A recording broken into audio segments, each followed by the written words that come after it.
Vous êtes sur Ecofin Télévision et vous faites bien. Bienvenue à toutes et à tous dans votre magazine L'essentiel de l'économie.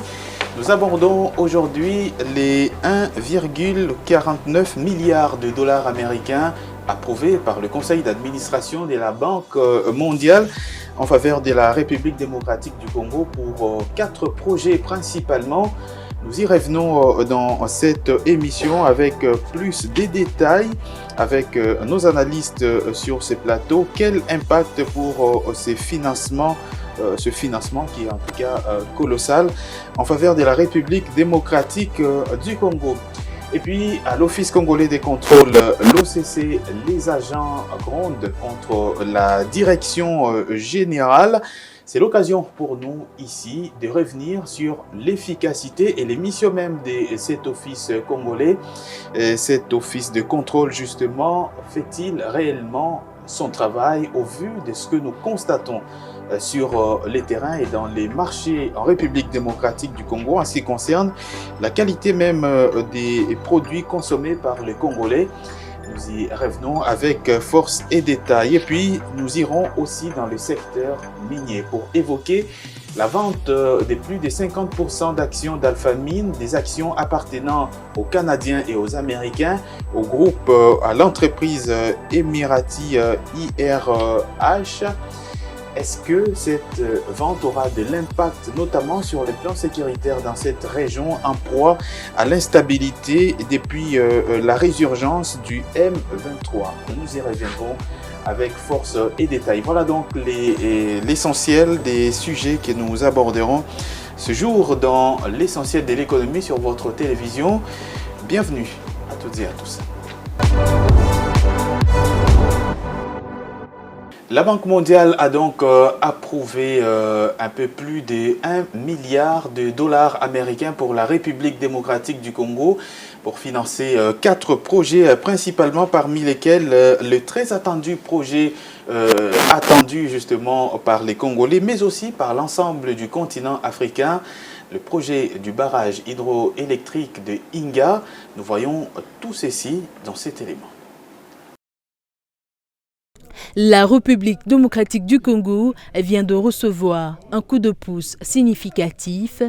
La Banque mondiale a validé un financement de 1,49 milliard de dollars américains. Cette somme est dédiée à 4 projets majeurs visant à transformer le pays.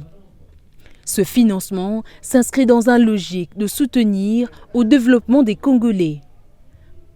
Le fonds sera alloué à 2 secteurs clés. Un projet de résilience aux inondations urbaines, 200 millions de dollars. Un projet de gouvernance, transparence et résilience économique, 600 millions de dollars. La construction d'une autoroute Est-Ouest, 440 millions de dollars. Et une première phase de développement du projet Inga 3, 250 millions de dollars. L'objectif est clair, améliorer l'accès à l'électricité, renforcer la résilience climatique, améliorer la connectivité et promouvoir une meilleure gouvernance. Ce soutien de la Banque mondiale, qui porte son portefeuille en RDC, à plus de 7 milliards de dollars, est un pari sur la capacité du pays à sortir des millions de personnes de l'extrême pauvreté. Pour Kinshasa, c'est un levier important pour ses ambitions de développement. Cependant, ce financement n'est pas sans enjeu. La transparence et la gestion rigoureuse des fonds seront cruciales pour éviter les écueils passés et assurer que l'argent profite réellement aux populations. De plus, il s'agit d'un prêt, ajoutant à la dette publique de la RDC. La capacité du pays à gérer des retombées économiques suffisantes pour rembourser cette dette sans compromettre sa marge de main-d'œuvre budgétaire sera un défi à suivre. En somme, ce financement est une étape importante pour la RDC, soulignant un engagement fort de la Banque mondiale. Le succès de ce projet dépendra de la bonne gouvernance et de la capacité du pays à transformer cet investissement en un développement durable et inclusif. Et voilà donc pour le barrage Inga qui sera notamment financé grâce à cette approbation du conseil d'administration de la Banque mondiale en faveur de la République démocratique du Congo. Mais ce n'est pas le seul projet.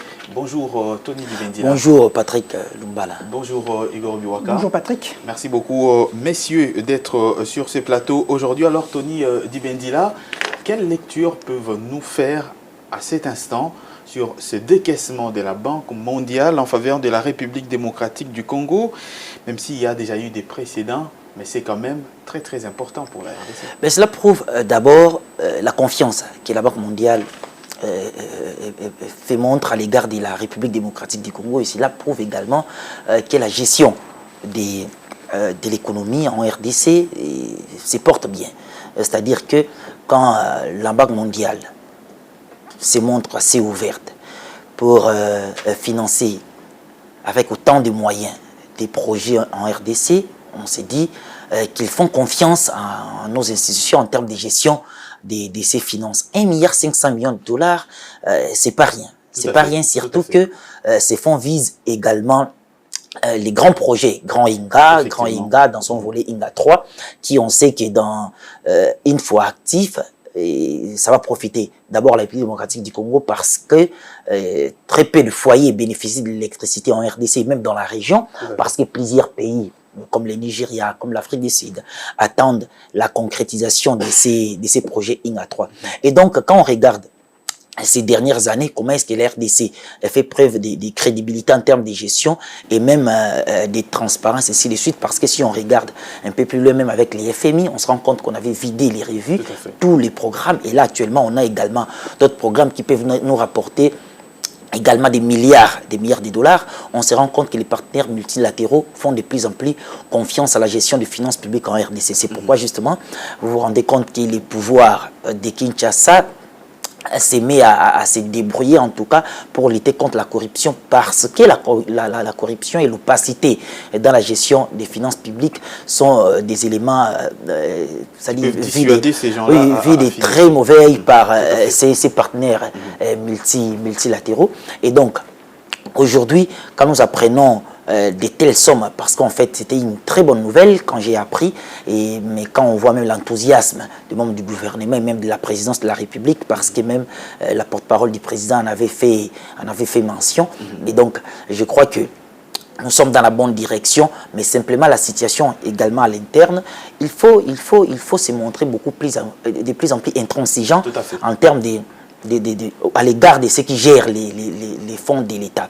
C'est-à-dire parce qu'il arrive que nous rendons compte qu'il y a quand même une certaine complaisance à l'égard de certains discours ou de certains ajustements, quand on apprend qu'ici, voilà, tel a détourné. Mais ce qui est bon, ce qui est bien, il y a aujourd'hui des dénonciations, mais même en termes de... Quand on voit l'État congolais gérer les fonds alloués par ses partenaires étrangers, on se rend compte que oui, il y a du sérieux. Et les retombées de ces sérieux-là commencent à arriver. Mais c'est d'ailleurs, je crois qu'on va également évoquer la raison même de la guerre imposée à la RDC. C'est-à-dire parce qu'on se rend compte que sur le plan économique, les choses sont de plus en plus stables. Au regard également, on l'a dit il n'y a pas longtemps, la notation des agences internationales des notations. C'est-à-dire que les perspectives... Voilà, augmenter la note de la RDC. Oui, c'est des agences très très sérieuses alors. Et c'est-à-dire que les perspectives sont très bonnes pour l'économie congolaise.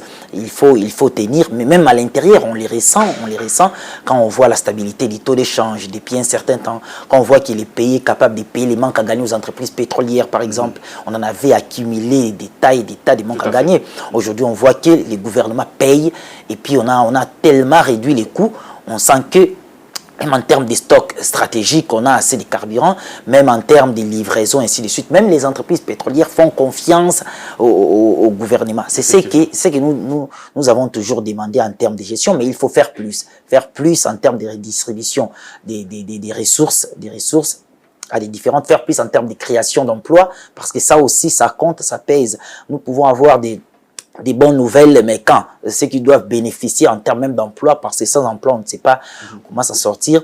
C'est-à-dire qu'en termes d'emploi, mais aussi en termes de la viabilité de ces emplois qu'on peut donner aux au peuple congolais. C'est d'ailleurs raison pour laquelle il faudra saluer déjà les travaux de la révision de notre politique salariale pour les agents publics, mais aussi les travaux sur l'efficacité du système d'emploi en fait, parce que bientôt il y aura des congrès, je crois bien, liés au secteur du travail, justement pour revoir la viabilité, et c'est ainsi qu'il faudra justement saluer cet ensemble d'éléments qui vont dans le sens d'améliorer la situation économique de ces pays. De la RDC. Alors, Igor Biwaka, la Banque mondiale, le conseil d'administration des cinq grandes institutions de Bretton Woods qui approuve donc 1,49 milliard de dollars américains en faveur de la République démocratique du Congo. Tony l'a évoqué, c'est un signe de confiance envers les institutions de la RDC. Alors la question que j'ai envie de vous poser avant que nous ne puissions aller très loin, quels sont les projets que ces 1,49 milliards vont financer? Patrick Lumbala, vous l'avez dit en tout cas tantôt, il y a 4 projets. 4 projets. Justement, avant d'entrer dans le fond du sujet, ces 4 projets sont des projets que nous remarquons sont des projets à impact social. Contrairement au Fonds monétaire international, dont les financements servent évidemment d'appui aux réserves, à la balance des paiements, c'est-à-dire directement aux réserves internationales, la Banque mondiale, ses financements se dirigent se concentrent en tout cas sur le projet à impact social visible. Évidemment, c'est même le sens de ces 4 projets qui ont été financés. En fait, moi, il y a un point qui a un tout petit peu retenu mon attention, c'est en fait le temps. Le temps durant lequel, en fait, le conseil d'administration de la Banque mondiale a pu donc valider ces financements à hauteur de 1 milliard, plus de 1 milliard de dollars américains. Le temps. Vous allez voir, vous allez vous rendre compte que c'est entre fin mois de mai et début juin. Puisque le premier projet a été validé, en tout cas le 21 mai 2025. Et le dernier projet, ce n'est pas plus longtemps qu'avant-hier, le 3 juin 2025, qui est le projet évidemment dont vous avez fait mention, le projet de développement de Inga 3. Alors ces temps-là, c'est un laps de temps qui est un temps intriguant. En un laps de temps, on arrive à débloquer, à approuver un financement de 1,49 milliard de dollars américains. Qu'aujourd'hui, la RDC, aux yeux des partenaires internationaux, il y a une certaine crédibilité. Et ça fait interroger, ça fait penser. De quelle manière, Patrick Lumbala il n'y a pas lieu d'ailleurs de rappeler ici le contexte dans lequel la République démocratique du Congo vit.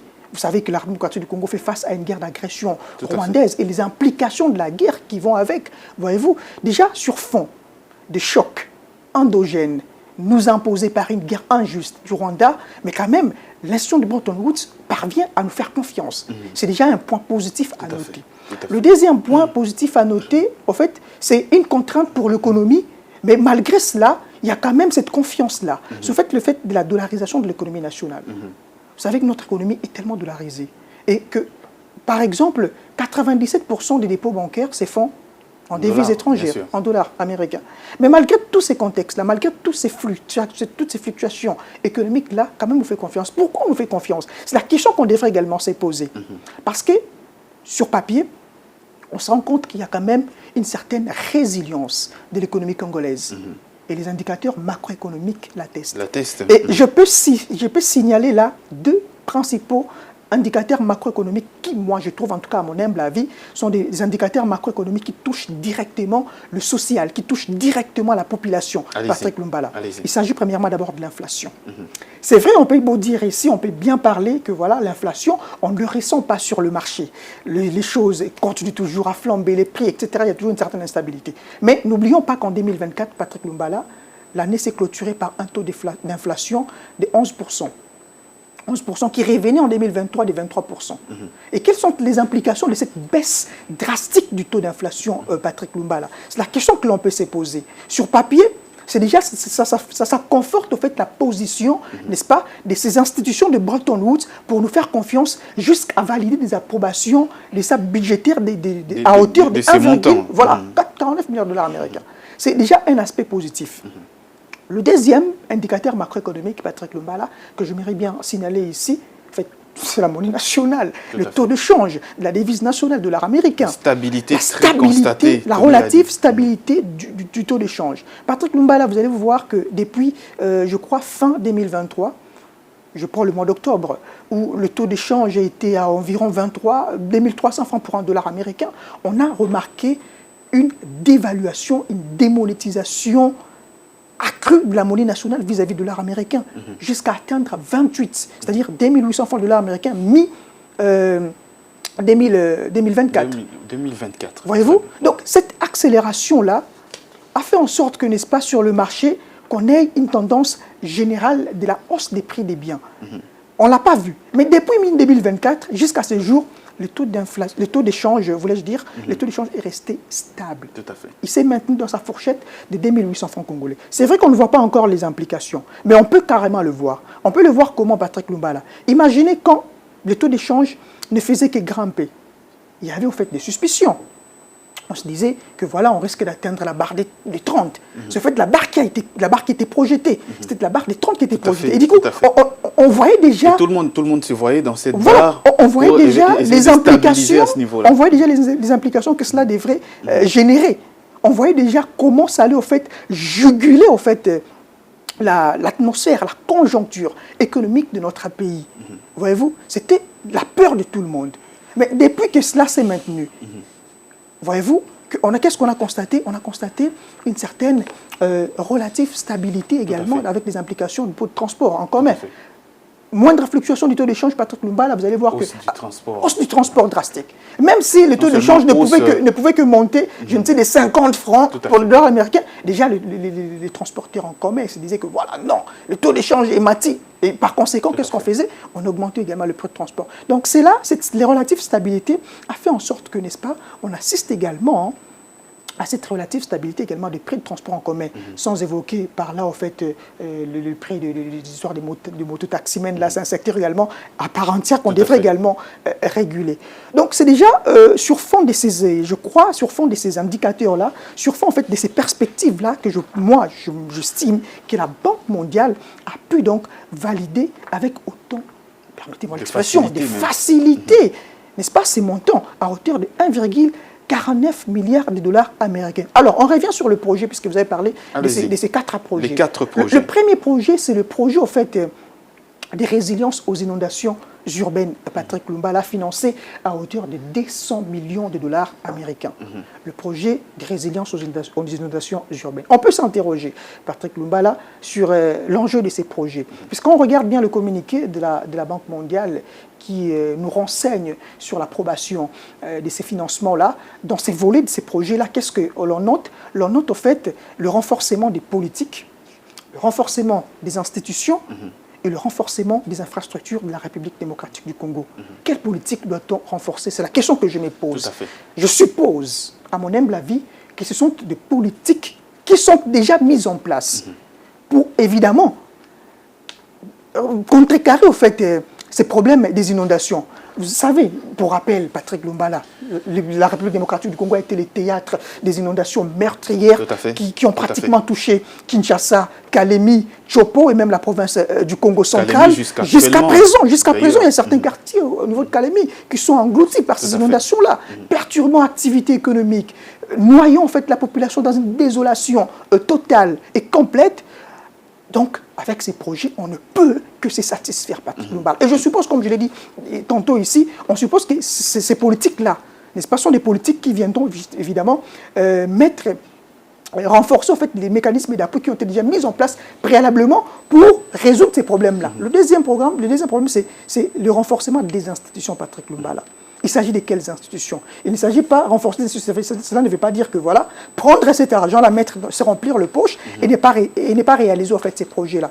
Il s'agit, je suppose en tout cas, des institutions au sein desquelles il y a des structures spécialisées pour répondre efficacement aux problèmes des inondations. Dernièrement, Patrick Lumbala, vous avez dans votre prolégomène ici noté en fait l'efficacité, vous êtes interrogé sur l'efficacité de nos établissements publics. Laisse-moi vous dire que dernièrement, nous avions reçu ici à Ecofin Télévision un directeur chargé au fait l'assainissement au sein de la RASKIN qui n'est rien d'autre que la régie d'assainissement de la ville de Kinshasa, où il a fait montre au fait du déficit de financement de ces établissements publics.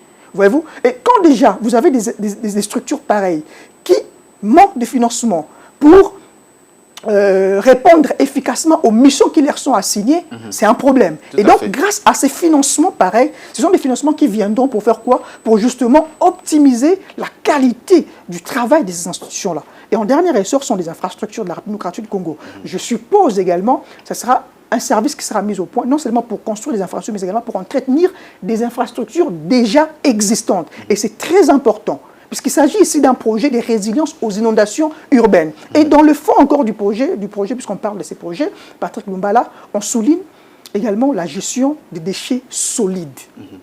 Ça veut dire quoi? Déjà, parlant de la gestion des déchets solides, ils font mention du fait que cette problématique est d'ailleurs l'une des causes principales des inondations en République démocratique du Congo. Et avec raison, Patrick Lumbala. Déjà, quand on regarde seulement la ville de Kinshasa, avec ses près des 10 000 km² de superficie, qui malheureusement n'a qu'un seul centre d'enfouissement.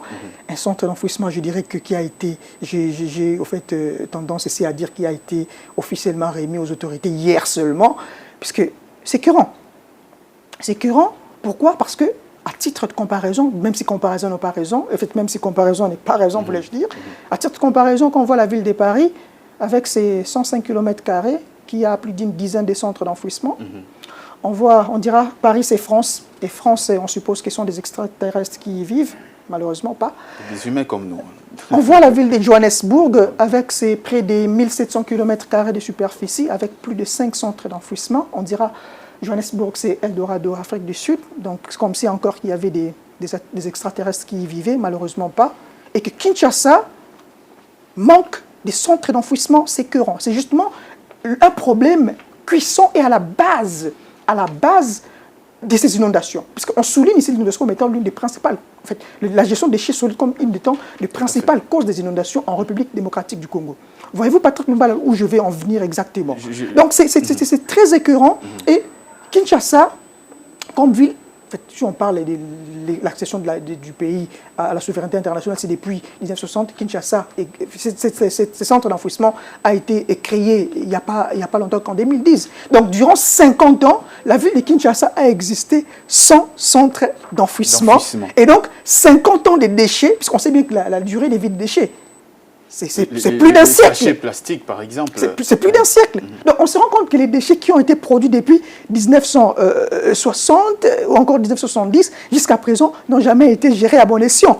Ajoutez à cela les 12 millions de déchets qui sont produits régulièrement dans la ville de Kinshasa.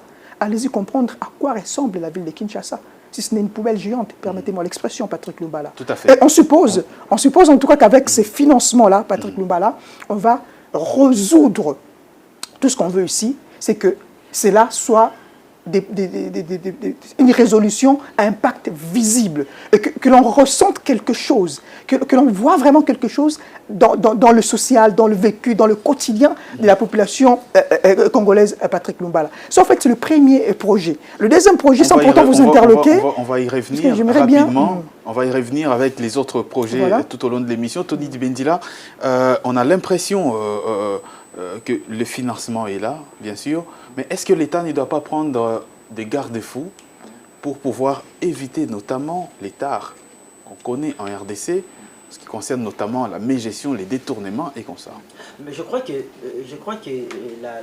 la réponse est déjà dans ce que nous venons de dire ici.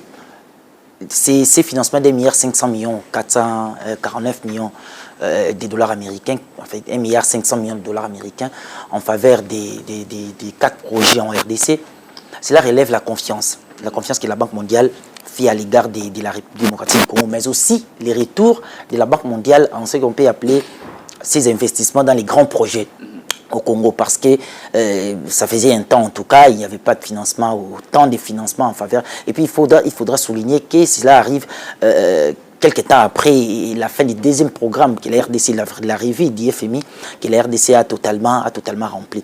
Donc cela marque en tout cas quelque part la volonté de l'État à mieux faire. C'est pourquoi justement il faudra mener des programmes de manière crédible. C'est-à-dire qu'il n'y ait aucun soupçon autour de ces programmes-là. Par exemple, ici, il y a quelques temps, on évoque la question des VG. Après, il y a quelques ONG qui dénoncent les programmes de développement local de 145 territoires parce qu'il faudra, d'autre part, parce qu'il faut le savoir, il y a des forces du mal qui sont là et qui note très bien cette évolution en termes de questions économiques. Mais quand on évoque la question du PDL 145 territoires, nous savons qu'il y a les BCECO, les bureaux centraux de coordination qui conduisent ces programmes de PDL 145 territoires. Il y a la CFF, la cellule financière des États fragiles, il y a le PNUD, le programme des Nations Unies pour le développement. Mais déjà, les BCECO ont des comptes à rendre au FMI. Quand les FMI conduit ses programmes avec les RDC jusqu'à son terme. Et on voit que les institutions internationales font confiance en la République démocratique du Congo. Et ces programmes-là, PDL 145 territoires, est en train de se poursuivre. Mais ça sera contradictoire de dire qu'il y a eu détournement, parce que j'ai suivi un activiste de la société civile insister et confirmer qu'il y a eu des détournements massifs. Mais quand on dit détournement massif, il y a les BCECO qui travaillent en étroite collaboration avec les FMI, il y a la CFF, il y a le PNID. La transparence financière est garantie dans le projet. Voilà, par exemple. Mais quand on évoque ces détournements-là sans avoir de véritables chiffres, mais on dirait que le programme des Nations Unies pour le développement a détourné les fonds mis à sa disposition pour l'exécution de ces projets. Donc voilà.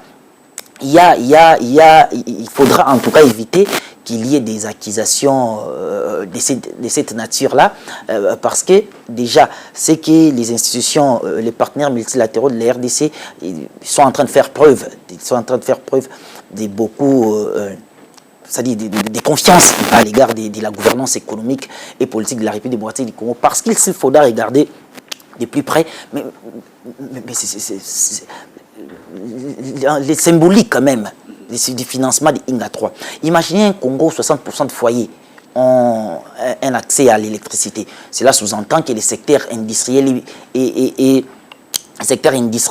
les secteurs économiques bénéficient également de l'électricité.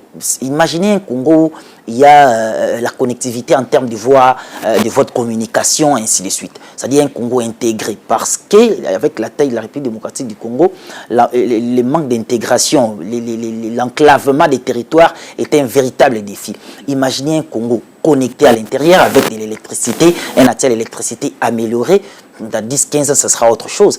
Voilà justement, c'est cela les combats d'aujourd'hui. Et il y a certains ennemis, des États ennemis, certaines institutions ennemies qui sont au courant de cet aspect des choses. Il fallait, donc, c'est cela des liens directs avec, par exemple, même la guerre dans l'Est. Il fallait pousser un peu plus loin, déstabiliser la gouvernance économique actuelle, parce qu'il faudra financer la guerre, parce qu'il faudra créer de l'inflation, parce qu'il faudra répondre à des préoccupations sécuritaire. Déjà, à ce moment-là, ça sera compliqué de respecter, par exemple, les programmes avec les partenaires multilatéraux. Cela pourra engendrer casser.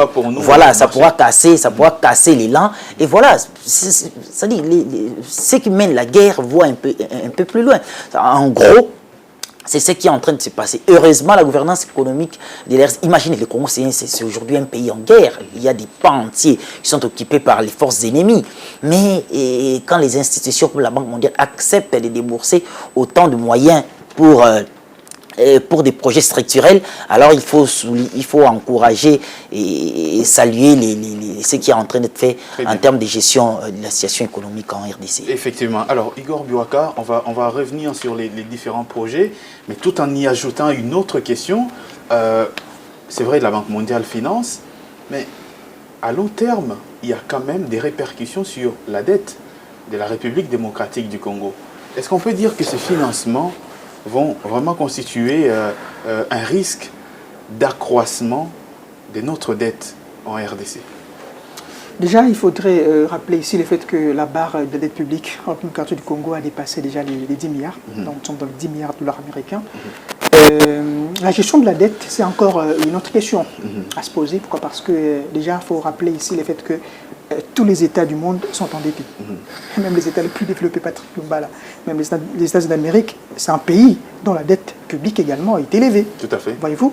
Donc, il ne faudrait pas ici l'entrevoir dans une dynamique, je dirais, pessimiste. Il ne faudrait pas en tout cas l'entrevoir dans une dynamique pessimiste. On s'endette pour pouvoir réaliser des projets qui vont développer. On ne s'endette pas pour devenir pour rester en tout cas sempiternellement pauvre. Non.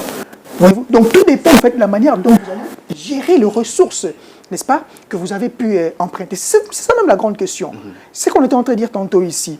Le plus important ici, en tout cas, ce n'est pas que ces fonds, ces financements que nous avons reçus, que ça bénéficie aux particuliers, aux individus. Non, ça c'est écœurant. Ça sera une peine perdue. D'où il faudrait une transparence. Une transparence efficace. Un contrôle rigoureux. Et pour capitaliser davantage cette dette, parce que pratiquement bien sûr, c'est une dette, Patrick il Lumbala. va falloir aussi investir, comme l'attestent justement les 4 projets ciblés, Voilà. des véritables projets de développement À impact social, à Patrick impact Lumbala. social et qui pourront avoir des répercussions plus tard Évidemment. sur l'économie même du pays. Certainement, Patrick Lumbala. C'est pour cette raison, d'ailleurs, le deuxième projet, on entre d'ailleurs dedans, c'est le projet pour la gouvernance, la transparence. Les projets pour la gouvernance, la transparence et la résilience économique, financé à hauteur de 600 millions de dollars américains. Voyez-vous? C'est un projet qui est donc approuvé par le groupe de la Banque mondiale. Il faut donc le préciser ici, puisque le financement vient de IDA, évidemment. Voilà, ces projets-là, d'abord, ça rentre dans la dynamique où ça vient pour justement renforcer la gestion de la dépense publique. Voyez-vous? Renforcer la gestion de la dépense publique. Non seulement ça, ça vient... L'efficience dans la dépense voilà. publique. Non seulement ça, mais ça vient également pour améliorer en fait, l'administration judiciaire. Vous savez, on a toujours répété ici qu'un État sans justice, un État sans justice efficace, il faudrait donc compléter et ajouter pour plus de précision, c'est un État qui est mort, c'est un État qui ne va pas se développer, parce que c'est la justice qui élève une nation.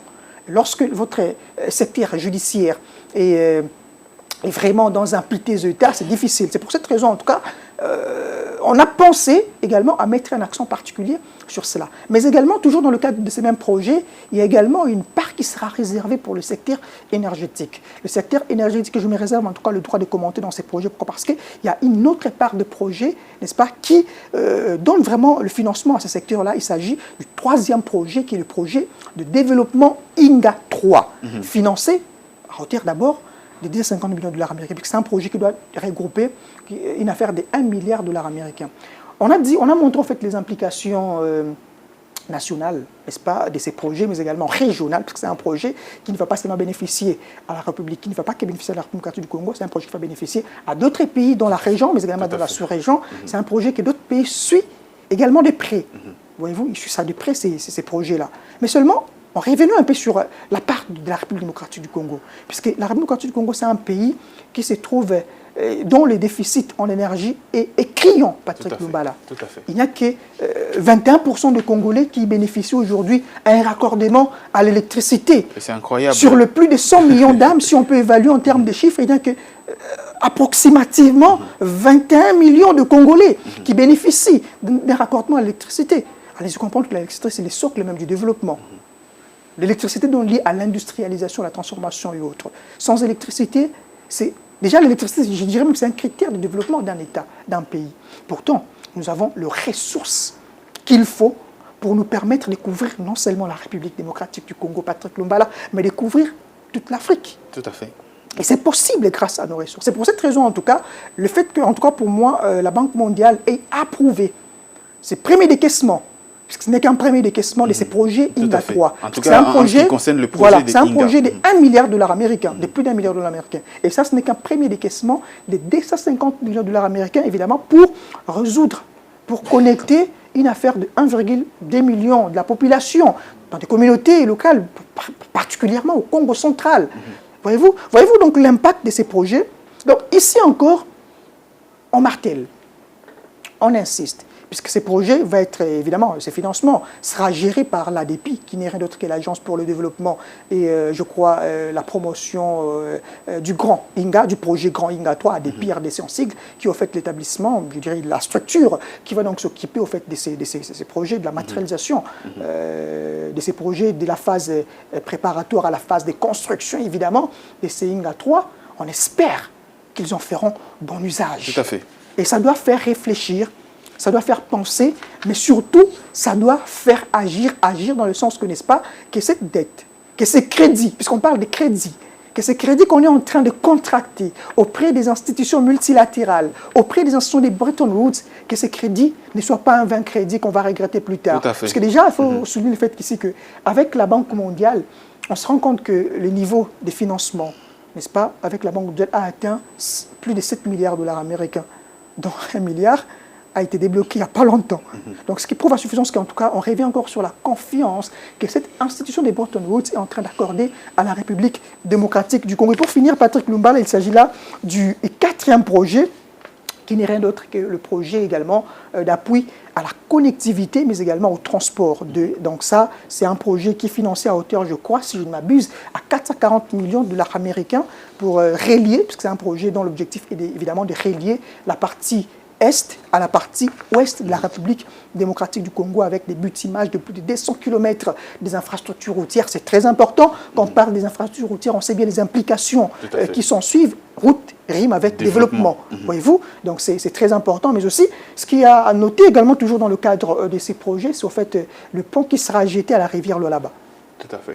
Un pont qui sera jeté à la rivière Lualaba. On sait bien les implications également socio-économiques de cette rivière Lualaba qui relie non seulement la province de Lualaba à celle du Haut-Katanga, mais également de la rivière Lualaba voilà, qui voit passer par lui beaucoup de tonnes de minerais. Évidemment, donc ça va vraiment booster, impulser encore les perspectives de croissance économique de la République démocratique du Congo. Laisse-moi ici, Patrick Lumbala, marteler encore sur le bon usage d'en faire de ces moyens financiers pour qu'en tout cas, on continue encore de contracter ces financements, ces crédits, mais également qu'au niveau interne, que nous puissions également mobiliser des ressources qu'il faut. Puisqu'il ne faut pas seulement compter sur les crédits que nous recevons des bailleurs financiers, des instituts internationaux. Non, il faudrait également à l'interne que nous puissions, n'est-ce pas, mobiliser également plus des ressources pour permettre également de développer nos pays. Déjà, quand on met en exécution, voyez-vous, ces projets-là,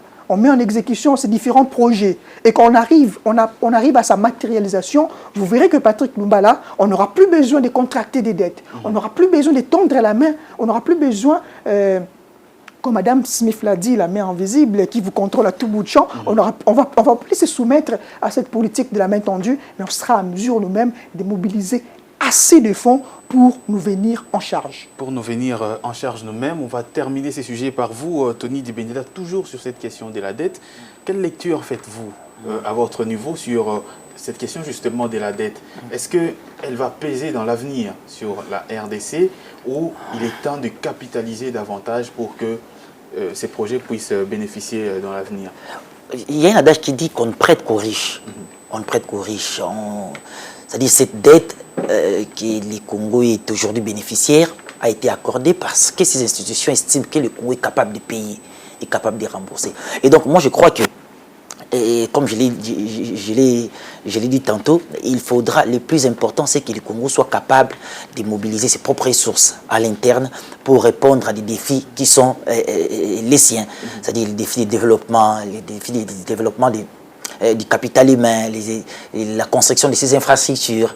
C'est-à-dire parce que l'objectif est d'améliorer les conditions de vie, les conditions d'existence en RDC, mais aussi la qualité des vies et la gouvernance économique. C'est-à-dire que le Congo, à l'interne, doit être capable de mobiliser assez de ressources pour atteindre ces objectifs. S'il faudra toujours attendre que les partenaires multilatéraux viennent en aide, ça sera assez compliqué. Heureusement qu'il y a quand même des efforts qui se font ici à l'interne, parce que si on regarde de très près, et depuis 2019 jusqu'à ce jour, le budget de l'État n'a pas été majoritairement financé par les partenaires étrangers, donc c'était à l'interne.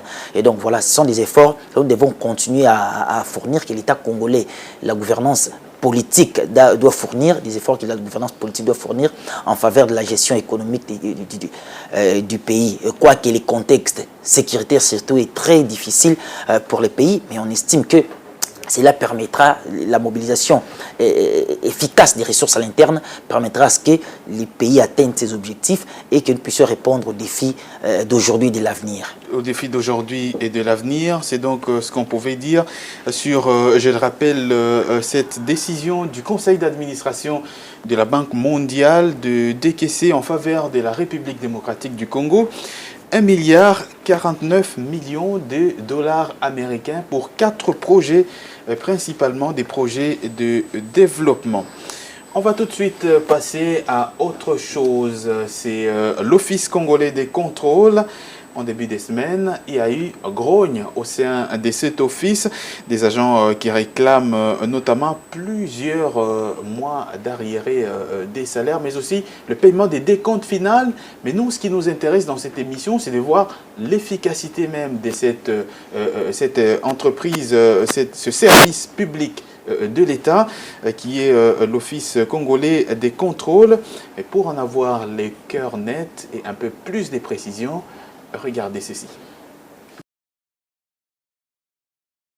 L'Office congolais des contrôles OCC, pilier de la conformité des produits et de la protection des consommateurs en République démocratique du Congo, est à la croisée des chemins. Ces derniers jours, l'institution est secouée par une grève massive de ses agents qui dénoncent avec véhémence une mégestion criante et exigent le départ de leur comité de direction. Cette fronde met en lumière les profondes difficultés qui entravent l'efficacité de l'OCC dans sa mission vitale des contrôles. La décision de grève prise lors d'une assemblée générale tenue à Kinshasa n'est pas un simple balai social.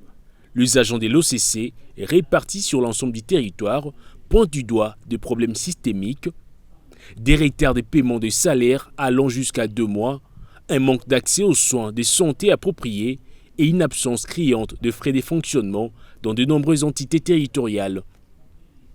L'entreprise est en train de sombrer, ont déclaré des représentants syndicaux, résumant un sentiment généralisé d'abandon et d'exaspération. Pour eux, l'inefficacité managériale des dirigeants est la cause directe de la détérioration des conditions de travail et, par ricochet, de l'incapacité de l'Office à remplir pleinement son rôle.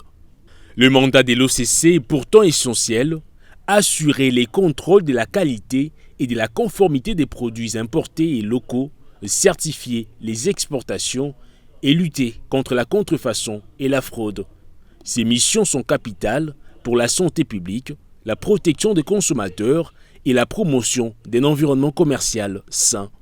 Mais la grogne actuelle des agents soulève des questions fondamentales sur la capacité réelle de l'OCC à exercer ces contrôles. Comment des inspections rigoureuses peuvent-elles être menées si les inspecteurs manquent de moyens de fonctionnement? Comment la qualité des contrôles peut-elle être garantie si le personnel est démoralisé, sous-payé et sans couverture sociale adéquate? Le retard de salaire et les manques de ressources créent inévitablement un environnement propice à la baisse de la motivation, voire à des pratiques douteuses, compromettant ainsi l'intégrité même des opérations de contrôle.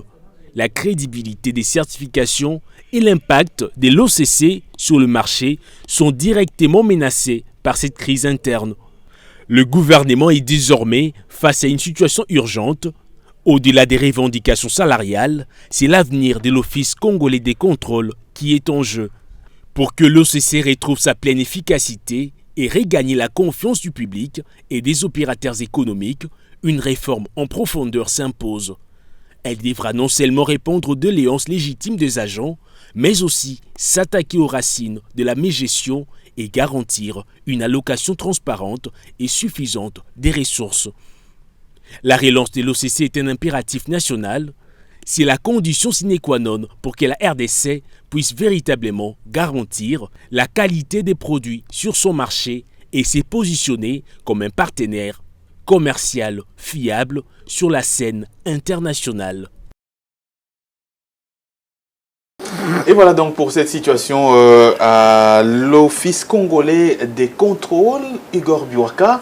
La plus importante des questions à se poser aujourd'hui, quel état des lieux pouvons-nous faire de l'Office congolais des contrôles quand on voit l'état de la qualité, notamment des produits qui entrent sur le marché congolais et même ceux qui sont produits localement?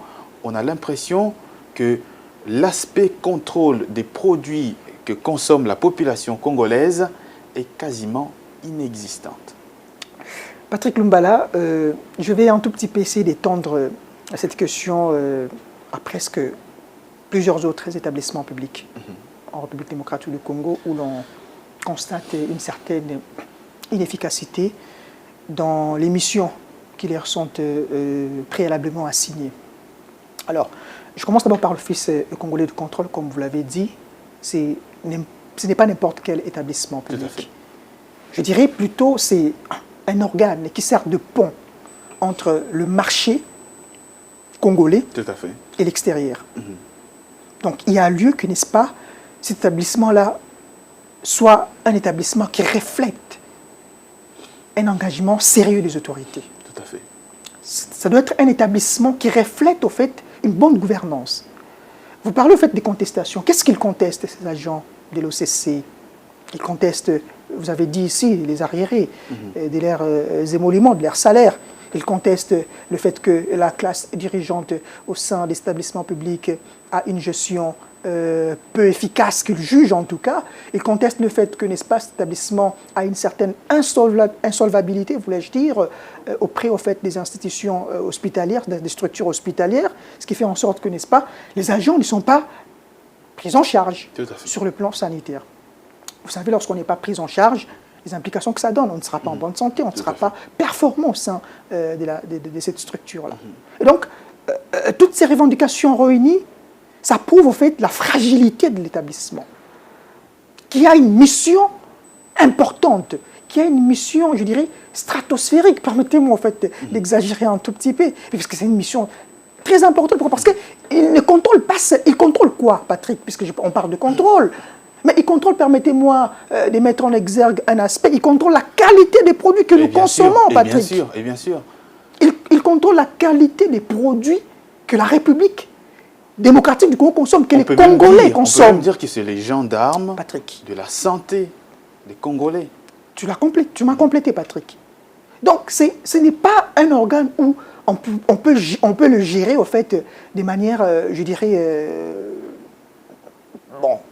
de manière, je dirais, inutilitaire, de manière, bizarre. Non, c'est une institution où il devrait y avoir vraiment du sérieux. Voyez-vous, c'est vrai, les agents ont réclamé. Ils avaient réclamé, ils menaçaient d'aller en grève, c'était en début de semaine. Et heureusement, on peut le dire ainsi, qu'ils ont été reçus encore hier, puisque l'intersyndicale, n'est-ce pas, de l'ESA a été reçu hier, et ils ont trouvé des compromis. Permettez-moi, à la congolaise, c'est-à-dire des compromis qui seront, je dirais, je suppose, pour le moment, pour calmer la tension. Voilà, Patrick, pour calmer un tout petit peu la tension, mais ce n'est pas des mesures, je dirais, des mesures on devrait trouver des mesures définitives sur cette question-là. Tout à fait, sur cette question-là. Alors, Tony Dibendila, je vais revenir avec vous, Hugo. Le fait que l'agent de l'OCC soit dans cette situation aujourd'hui avec des arriérés, pas pris en charge sur les plans sanitaires, est-ce que ce n'est pas ça aussi qui peut expliquer l'inefficacité de ce service sur les terrains, en ce qui concerne justement ces missions régaliennes qui sont sa mission, qui est principalement le contrôle qualitatif des produits consommés par les Congolais? Je crois que c'est légitime, légitime que les syndicats, l'interfédéral des agents de l'OCC réclament l'air dû. Je crois que c'est légitime que les agents de cet établissement public réclament leur prise en charge sanitaire, réclament certains avantages liés à leur travail, à leur fonction, ainsi de suite. Mais je crois que au-delà de ces exigences, il doit y avoir quand même un retour en faveur de la République. Il doit y avoir un retour. Parce qu'en fait, l'Office congolais de contrôle s'occupe du contrôle de la qualité des produits importés comme exportés, la conformité à des normes. Et vous voyez, mais si on regarde de plus près, quand on dit exportation, cela sous-entend qu'il y a des produits conçus en RDC, made in Congo, et ces produits doivent être exportés, surtout dans les cadres de la ZLECAf. Aujourd'hui, on parle de la ZLECAf, la zone de libre-échange, qui pourrait, dans très peu de temps, entrer en vigueur. En tout cas, il y a un moratoire qui va jusqu'en 2031. Voilà, c'est-à-dire que on est obligé d'avoir un office congolais de contrôle des qualités. Et ces grognes au sein de cet établissement public ne commencent pas il y a 2 ou 3 jours. Moi, je me souviens, il y a déjà, je crois, plus d'1 mois, certains agents de cet établissement public m'avaient personnellement contacté. Ils m'avaient même envoyé des documents où ils accusaient les comités de gestion d'accorder des grades de manière arbitraire, voilà, sans respecter les normes, sans respecter les principes tels qu'ils obligent la fonction publique. Ils ne respectent aucune loi, ils accordent des grades et puis au-delà de ça, ils ne tiennent pas compte de certains avantages des agents. C'est très bien, ça je l'ai souligné tantôt, mais s'il faudra analyser l'action de l'OCC.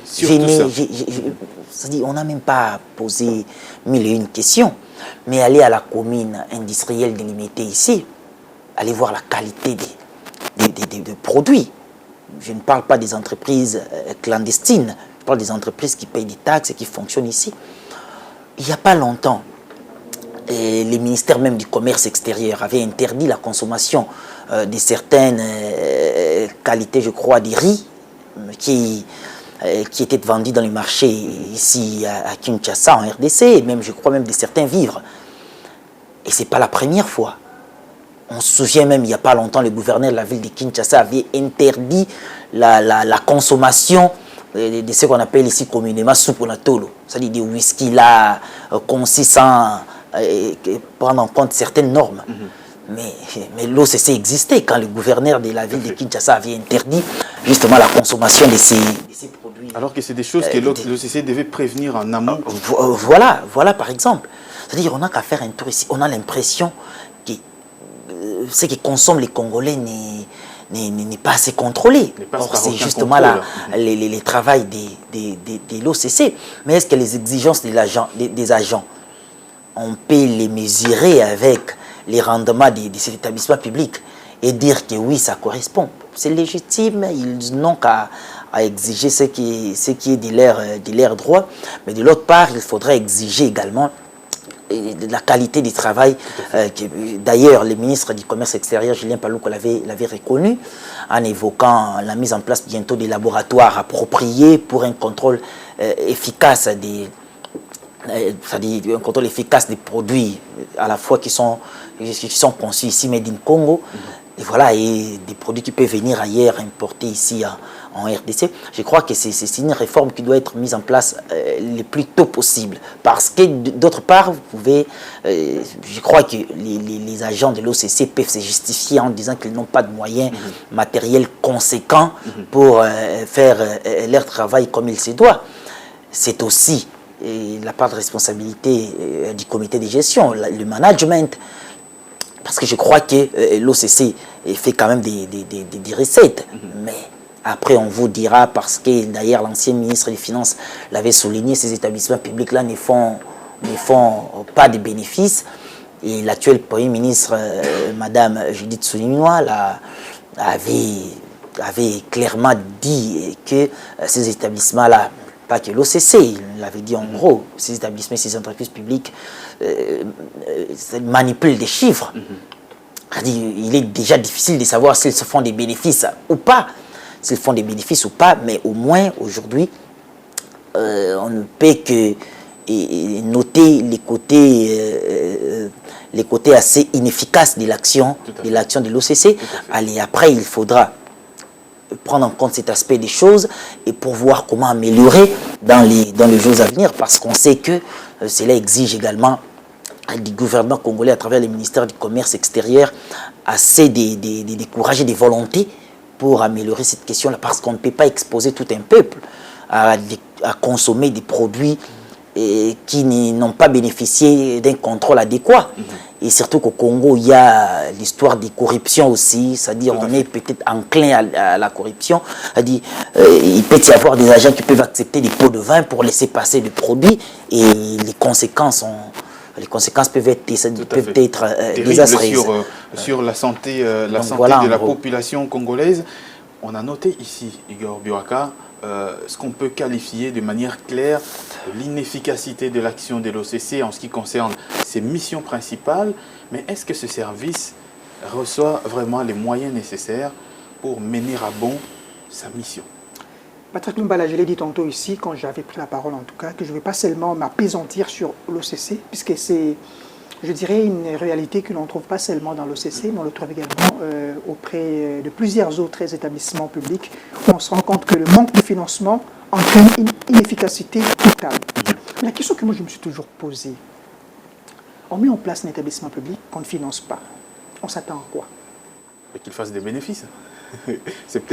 On s'attend à quoi? Qu'il fasse des bénéfices. Mais c'est vrai, il y a des établissements dont la finalité peut être le cas, peut être ce que vous avez dit là. Mais il y a des établissements dont, au fait, je dirais, la loi organique qui le crée ne donne pas cette compétence-là. C'est plutôt à eux de financer. Il y en a beaucoup, Patrick Lumbala. Il y en a beaucoup. Je peur, en fait, de les citer. Je peur de les citer, non pas par peur, mais laisse-moi, je suis tenté de les dire. Parlons, en fait, du cas de la Caisse nationale de péréquation, Patrick Lumbala. 19 ans après son institutionnalisation, cet établissement public n'a jamais reçu un fonds. On sait la finalité, l'objectif pour lequel elle a été créée, la Caisse nationale de péréquation. La solidarité entre les provinces, les développements. Au-delà même de cette solidarité, Patrick, oui, voilà, vous avez dit, vous avez parlé des développements. C'est-à-dire faciliter cet équilibre du développement entre les provinces et les ETD. Mais où en sommes-nous aujourd'hui, Patrick Lumbala? Ça sera un sujet. 19 ans après, on reviendra avec où en sommes-nous? Cela prouve donc à suffisance que voilà, il y a une certaine inefficacité dans l'action de nos établissements publics.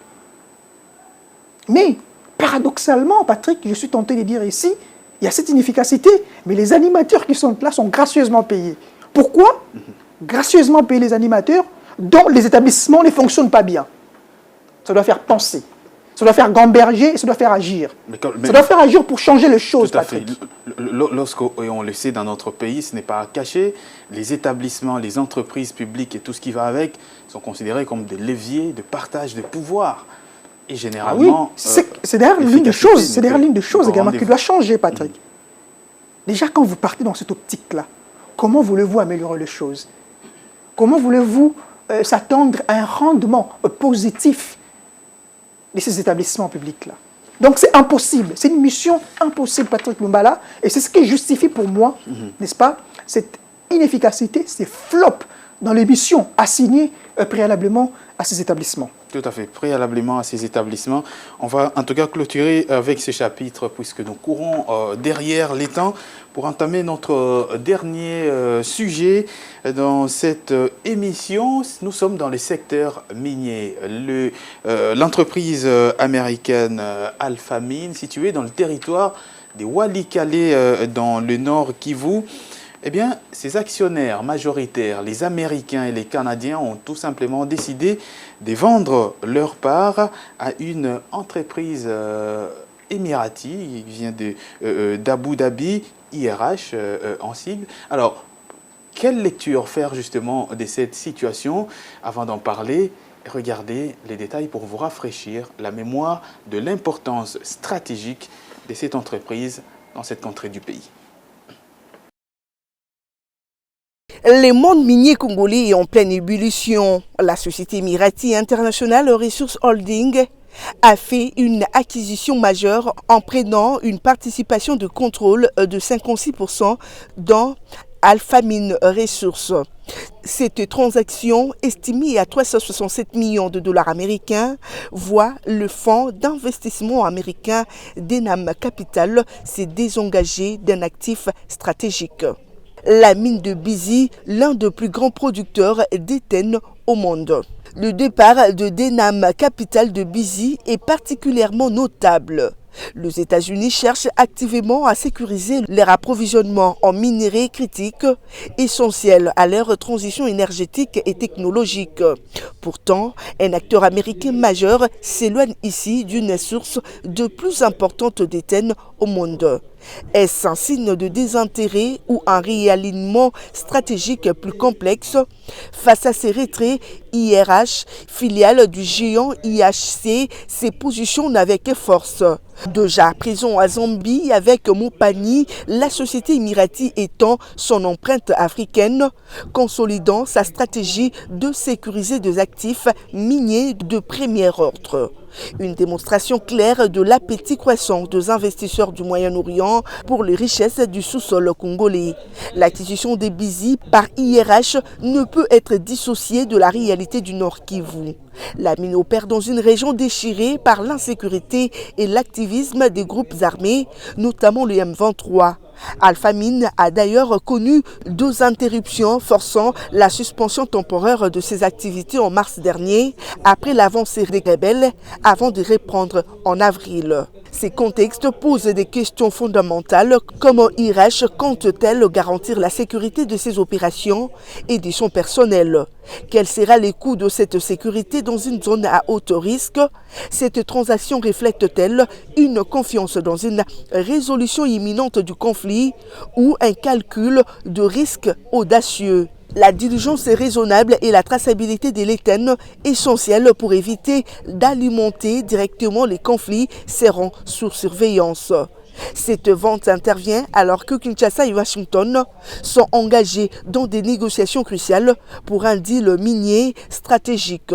Ces partenariats, souvent évoqués comme minerais contre sécurité, visent à diversifier les sources d'approvisionnement des États-Unis en minerais critiques, tout en offrant un soutien à la République démocratique du Congo pour stabiliser l'Est.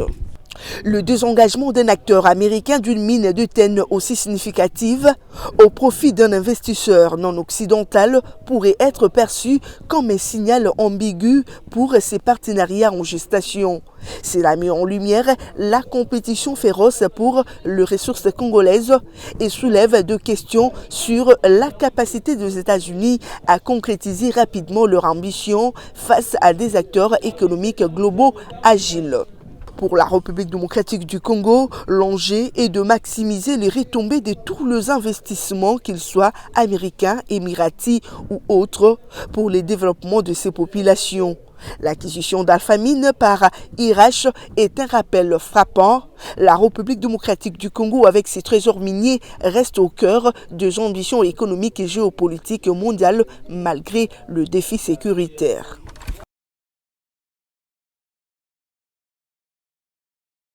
Et voilà donc Alpha Mine qui bascule en tout cas dans la majorité de ses actions à IRH qui est une entreprise d'Abu Dhabi. Tony Dibendila, on connaît l'importance stratégique de cette entreprise. On va se rappeler qu'il y a quelques mois seulement, le M23 avait pris, on va dire, presque totalement la possession du territoire de Walikale dans le Nord Kivu, mais c'était suite à la pression américaine sur les activités d'Alpha Mine que les terroristes ont dû se retirer.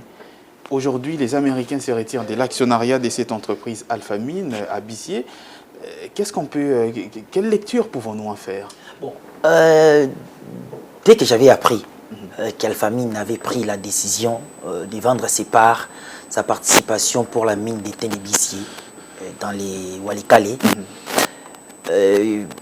j'ai quand même pu contacter certains experts et j'ai fait des recoupements d'éléments d'information. Mais j'ai compris que le problème s'est trouvé à 3 niveaux. Parce que d'ailleurs, il faudra souligner qu'à la fois les autorités congolaises et américaines étaient étonnées d'apprendre ces désengagements d'Alpha Mine. C'est quand même un acteur minier important. Alpha Mine demeure, mais le désengagement des actionnaires américains. Voilà, justement, TMH. TMH qui avait 56% de part dans la mine des Bissier, la mine d'étain.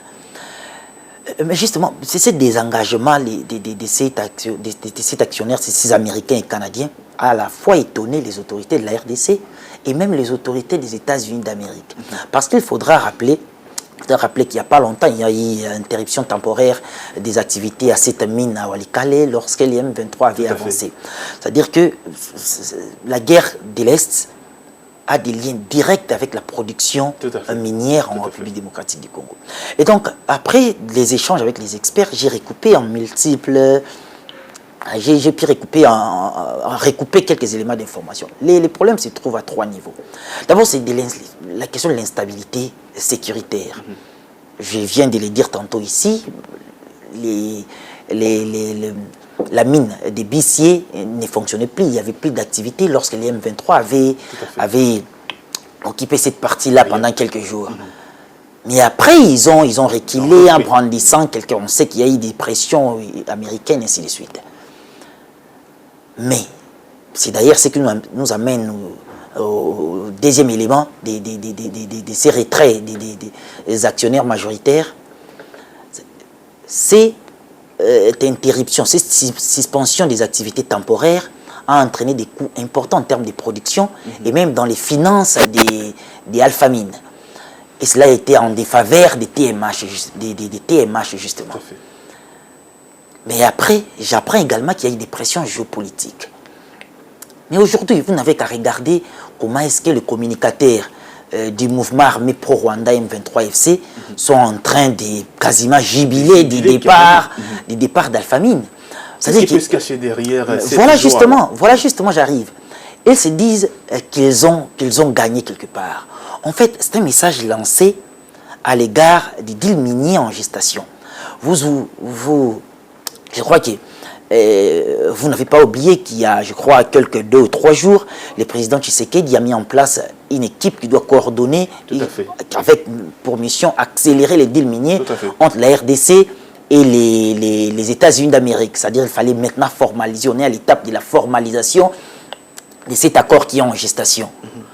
Et maintenant, l'objectif, c'est que les investisseurs américains viennent investir dans les secteurs miniers congolais, dans les Katanga, mais aussi dans les Kivu, ainsi de suite.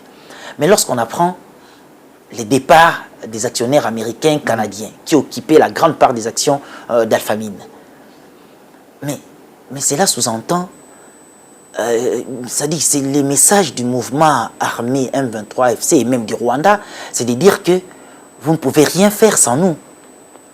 C'est-à-dire, si vous ne marchez pas avec nous, si le Congo ne cède pas, vous aurez même du mal à conclure, les deals miniers.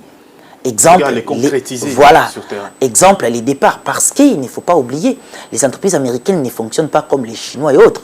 C'est-à-dire, ils peuvent être là, il y a un conflit armé, ils acceptent de payer les groupes armés pour qu'ils sécurisent leurs activités. Et ils ne fonctionnent pas comme ça. Parce qu'on risque plus tard d'être... pouvoir établi. Voilà. Parce qu'on risque plus tard de les considérer comme étant des complices. Voilà, des complices de ces mouvements armés. Parce que vous payez, et donc ces fonds-là sont également utilisés pour poursuivre les pillages ou encore les actions du mouvement armé, par exemple. C'est-à-dire que aujourd'hui, c'est quasiment une victoire pour les M23. Ils considèrent ça en tout cas comme une victoire pour eux. Le départ d'Alphamine, il est arrivé de cette entreprise IRH qui est basée à Abu Dhabi. Bon, après, on a évoqué les 3 aspects. Cela nous ramène à voir clair directement sur la guerre qui est imposée au Congo. C'est-à-dire, c'est quasiment une guerre économique contre la République démocratique du Congo. On sait qu'on accélère d'autre part vers les deals miniers et sur les terrains, ils veulent vous faire dire parce qu'il y a certaines informations en ma possession me renseignent que ce qui se passe à Goma, ce serait la préparation d'une certaine offensive, la reprise des hostilités. J'ai appris des communicateurs de l'AFC dans les réseaux d'ailleurs, que les négociateurs de ces mouvements ils ont été rappelés, ils ne sont plus à Doha. C'est-à-dire qu'on se rend compte qu'ils veulent obliger le Congo, parce qu'on apprend qu'ils veulent aller jusque vers Kisangani. Ils veulent imposer à la RDC une certaine négociation, voilà, qu'il y ait des accords à l'interne, ainsi de suite, que les deals ne pourra pas passer sans que sans que leurs exigences soient prises en compte. Donc la réalité, et qu'il y a à la fois l'instabilité sécuritaire qui a pesé sur la production d'Alphamine, mais il y a aussi les pressions géopolitiques. Mais on s'est dit, on sait que Alphamine n'avait suspendu ses activités que lorsque la ville était vraiment occupée par les M23 FC. Mais aujourd'hui, en fait, les territoires aujourd'hui, ces mouvements armés ne sont plus là. Mais pourquoi ça pourrait être aussi un message lancé au M23 par les Américains que nous ne travaillerons jamais là où vous êtes présents. Mais justement, les entreprises américaines, je l'ai dit ici, ne peuvent pas travailler là où les M23, c'est un mouvement sanctionné, c'est un mouvement considéré comme terroriste, même par les Américains. Mais lorsqu'on évoque ici la question des institutions bancaires qui ne fonctionnent pas à Goma, à Bukavu, et quand je vois même les prêtres, moi je suis catholique pratiquant, mais quand je vis, j'ai suivi les discours de la Senko et plaider pour la réouverture des institutions bancaires, mais un mouvement jugé terroriste, condamné, sanctionné par les Nations Unies, sanctionné par l'Union Européenne, sanctionné par les États-Unis d'Amérique, on va ouvrir les banques avec des transactions en dollars, là où ils occupent des territoires. Mais c'est impossible. Ils continuent à massacrer. Nous avons tous suivi les rapports de Human Rights Watch. Nous avons suivi, il y a d'ailleurs quelques jours, 2 jours, où on a évoqué l'assassinat des 25 civils en 48 heures, au mois de février. Il y a un grand reportage du journal français La Croix qui vient d'être publié, je crois hier, qui vient de publier un grand reportage qui démontre comment est-ce que ces mouvements sont en train de massacrer les civils, les populations. Nous avons suivi l'article, il y a un article de Jeune Afrique qui dresse comment est-ce que les M23 sont en train d'assassiner les individus. Il y a des rapports qui s'accumulent, qui montrent la dangerosité de ces groupes armés, qui peuvent imposer la réalité sur le terrain. Mais ces M23 FC et même ces responsables ne pourront pas travailler avec les États-Unis d'Amérique. Ça ne va pas fonctionner. Ça ne va pas fonctionner. Mais Igor Bouakar, la région de Walikale, ça veut dire dans le Nord Kivu, est en proie à l'insécurité causée notamment par l'activisme du groupe terroriste du M23. Soutenu par le Rwanda, justement. Mais comment expliquer que malgré ce contexte d'insécurité, que l'entreprise émiratie vienne quand même investir autant d'argent dans une entreprise située dans une zone à conflit? Quel message on veut lancer? Est-ce que c'est pour dire, d'une part, que la RDC, malgré les conflits, les investissements dans le secteur minier sont toujours les bienvenus et qu'il n'y a pas de problème? Quelle lecture on peut en faire concrètement? Vous savez, Patrick Lumbala, je crois que je serai prolixe à ce sujet, d'autant plus qu'il s'agit là des opportunités d'affaires. Déjà, il y a 2 parties qui se dessinent. D'un côté, il y a la partie américaine, de l'autre côté, il y a la partie émiratie. On sait bien les accointances en termes de coopération qu'il y a entre le Rwanda et les Émirats, donc Arabes Unis. On sait bien les accointances qu'il y a là-bas, voyez-vous. C'est vrai que pour le moment, il y a un deal en gestation entre la République démocratique du Congo et les États-Unis d'Amérique, un deal qui ne plaît pas, au fait, forcément, aux Rwandais. Tout à fait. Pourquoi? Parce qu'il se pourrait qu'il ne soit pas aussi bénéficiaire que la République démocratique du Congo. Parce que la paix dans la partie orientale de ces pays dérange le Rwanda. La paix, ça va impliquer quoi? Ça va impliquer le fait que le Rwanda n'aura plus la même mise sur les minéraux congolais.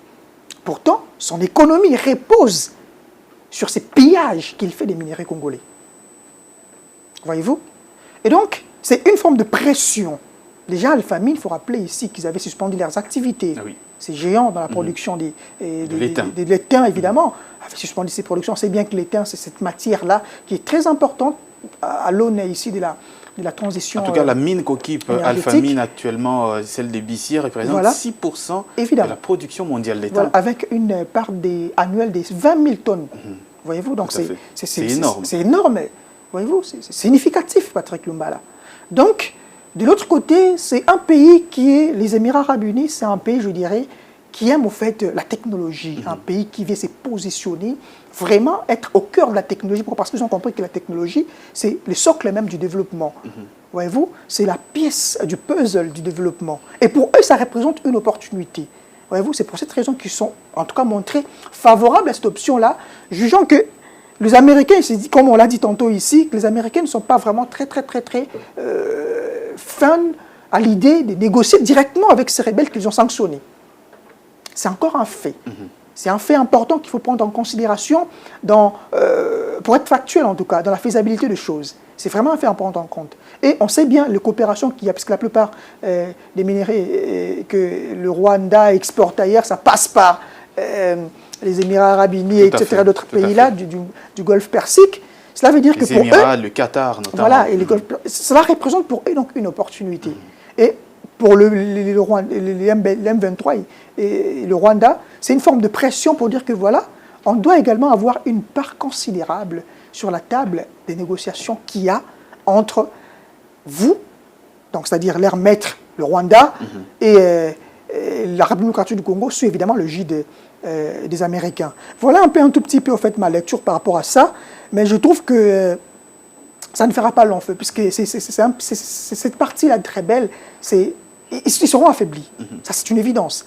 Puisque c'est dit là en gestation, avec des projets phares, comme le projet des corridors de l'Obito, ça va exiger, à mon humble avis, si vraiment ils vont tenir à la matérialisation de ces deals-là, que ces deals ne soient pas seulement en gestation, que ces deals puissent vraiment aboutir à quelque chose. Donc, on se dirige lentement et sûrement vers la stabilité dans la partie orientale de la République démocratique du Congo. Lentement mais sûrement vers la stabilité dans l'Est de la République démocratique du Congo. Voilà donc ce qu'on pouvait dire ce soir sur nos différents sujets, mais surtout sur l'acquisition des 56% d'Alphamine, les 56% qui étaient, on les rappelle, détenus par les Américains, mais aussi les Canadiens, qui les ont donc cédés aux Émiratis. Merci messieurs, Tony Dibendila, merci Igor Biwaka d'être sur ce plateau. On se retrouve très prochainement sur ce même plateau pour décrypter pour vous justement l'actualité économique en RDC vue de la rédaction de votre chaîne. À très vite.